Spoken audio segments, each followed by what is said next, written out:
onpas hyvä ohjelma. Toto, minä tulin kotiin. Mitä?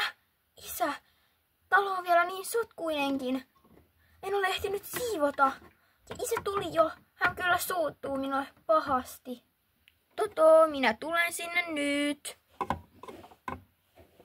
Hei, miten mä saan siivottua nämä kaikki niin äkkiä? Mä avaan nyt tän oven. Lelukori. No Toto, onpas täällä siistiä. Mutta eikös pilkku ollut tänään meillä kylässä? Miten te ette sotkeneet ollenkaan? No, mä olen tosi nopea siivoamaan. Selvä juttu, mutta sinun on nyt aika käydä kylvyssä. Olet tosi likainen. En mä ole yhtään likainen, isä.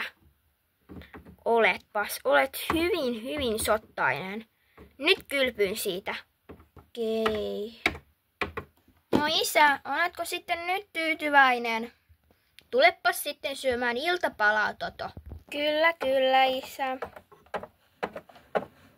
Näyttääpä hyvältä. Sitten kun olet syönyt, niin pitää mennä nukkumaan.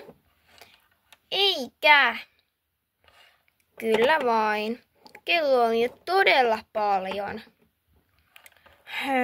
No okei sitten.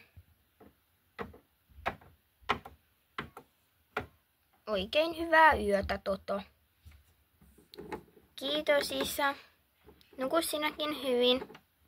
Kyllä vain.